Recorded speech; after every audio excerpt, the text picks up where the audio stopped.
என்னை பொறுத்த வரைக்கும் ஒரு விஷயத்தை பற்றி சரியாக தெரியாமல் இல்லைன்னா அரைகுறையாக தெரிஞ்சுக்கிட்டு அதுதான் உண்மை அப்படின்னு சொல்லி அடித்து பேசுகிறது தப்புன்னு நினைப்பேன். ஆனால் அதே சமயத்தில் அந்த விஷயத்தில் எனக்கு ஏதாவது யூகங்களோ சந்தேகங்களோ இருந்தால் அதை வெளிப்படுத்துறதுலையும் தப்பு இல்லைன்னு நினைக்கிறேன். நேற்று நடந்த விஷயம் நிறைய பேர் பார்த்துருப்பீங்க. இந்த திவ்யா கலச்சியோட விஷயம் நானுமே கூட பார்த்தேன். அந்த லைவ் நோட்டிஃபிகேஷன் பார்த்தீங்கன்னா எனக்கு கொஞ்சம் போனதுக்கப்புறமா தான் வந்துச்சு.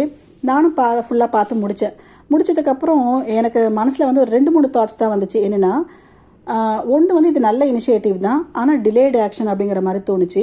இன்னொன்று என்னென்னா, இதையே வந்து கட்டப்பைக்கு கூட பண்ணியிருந்தால் நல்லாயிருக்கும் அப்படின்னு தோணுச்சு. மூணாவது என்னென்னா, இது ஒரு இன்கம்ப்ளீட்டடாக இருந்த மாதிரி இருந்தது. அந்த விஷயங்கள் ஒரு ஊர் தலைவரை பார்த்து பேசுகிறதோ இல்லை வந்து எழுதி வாங்குறதோ எதுவுமே நடக்கலையே அப்படிங்கிற மாதிரி எனக்கு தோணுச்சு. ஆனால் மனசில் அப்படி தோணும்போது அவங்க ஒன்றும் நம்ம வச்ச வேலைக்காரங்க இல்லையா, அவங்களுக்கும் டைம் வேணும். அதே மாதிரி தப்பு செய்கிறவங்களுக்கும் டைம் கொடுக்கணும் அப்படிங்கிறதுனால இவங்க அதை பண்ணலை அப்படின்னு நான் நினச்சேன். அதுக்கப்புறமா கூட அவங்க லைவ் போட்டு ஏதாவது பண்ணலாம் காட்டலாம் அப்படின்னு சொல்லி நான் நினச்சிட்டு இருந்தேன். ஆனால் அந்த மாதிரி எதுவுமே நடக்கலை. சரி, ஓகே, அவங்க டைம் கொடுத்துருக்காங்க அவங்களுக்கு அப்படின்னு நான் நினச்சேன்.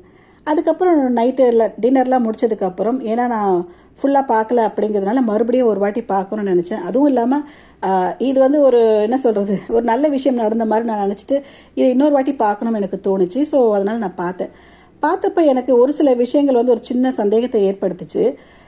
இதை வந்து சம்மந்தப்பட்டவங்க கிட்ட கேட்கணும் அப்படிங்கிறதுக்காக இந்த பதிவு கிடையாது.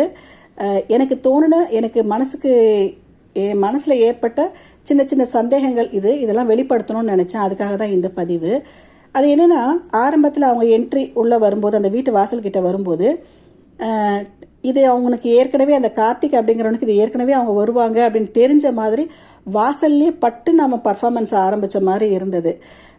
அது வந்து ரொம்ப ஆர்டிஃபிஷியலாக தெரிஞ்சிச்சு.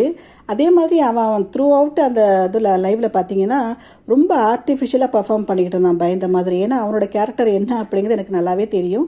அவனோட நிறைய வீடியோஸ் நான் பார்த்துருக்கேன். ஸோ அப்படி இருக்கும்போது இவன் இந்த மாதிரி இவ்வளோ பம்மறது வந்து அது ஓவர் பர்ஃபார்மன்ஸாக தெரிஞ்சுது.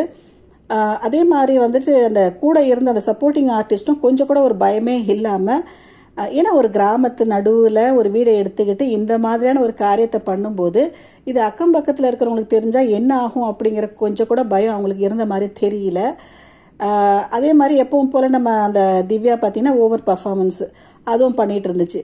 ஸோ எல்லாருமே பண்ணிகிட்டு இருக்கும்போது அந்த 2 பேரும் ரொம்ப சைலண்ட்டாக ரொம்ப சட்டிலாக இருந்தாங்க.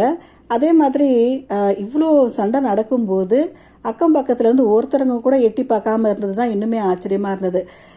ஏன்னா இந்த காட்சியில் சம்மந்தப்படாத யாராவது வெளியாட்கள் இதில் வந்தாங்கன்னா ரொம்ப நல்லா இருக்கும், அவங்களும் ஒரு சாட்சியாக இதுக்கு இருப்பாங்க அப்படின்னு சொல்லி நான் பார்த்தப்ப ஒருத்தருமே கூட வெளியாட்கள் யாருமே அதில் வராதது அது கொஞ்சம் ஆச்சரியமாக இருந்தது.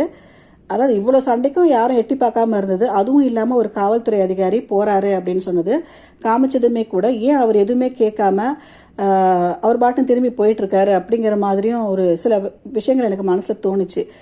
இது மட்டும் கிடையாது. சரி, ஓகே, இதெல்லாமே வந்து ஒரு சின்ன சின்ன சந்தேகங்கள் எனக்கு இருந்தது.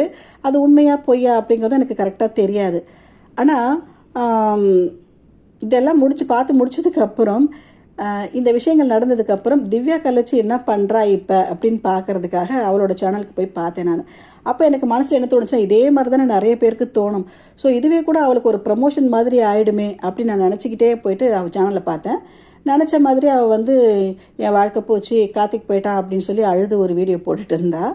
அதுக்கப்புறம் கொஞ்ச நேரம் கழித்து பார்த்தீங்கன்னா ஒரு லைவ் வந்து போட்டிருந்தாங்க. அதில் எப்பவும் போல் எல்லாருமே அந்த டீம் அப்படியே இருந்துச்சு.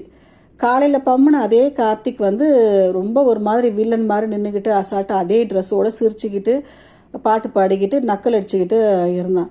எனக்கு ஒரு நிமிஷம் அப்படியே வாரி போட்டுச்சு. எனக்கு என்னடா இது, காலையில் பார்த்த ஒரு சீனு வேறு மாதிரி இருந்தது, இப்போ ஒரு சீன் ஒரு மாதிரி. இது வந்து எனக்கு என்னென்னு சரியாக சொல்லக்கூட எனக்கு தெரியல. என்னவோ என்ன நடக்குது இங்கே அப்படிங்கிற மாதிரி எனக்கு தோணுச்சு. எனக்கு இது எல்லாரும் சொல்கிற மாதிரி இது ஒரு கண்டென்ட்டாக இருக்குமோ அப்படிங்கிற மாதிரி வரும்போது எனக்கு ஒரு பயம்தான் வந்துச்சு எனக்கு. அப்படி இது ஒரு கண்டென்ட்டாக இருந்தால் அது எவ்வளோ பெரிய ஆபத்தான விஷயம்னு எனக்கு அப்போ தான் எனக்கு தோணுச்சு.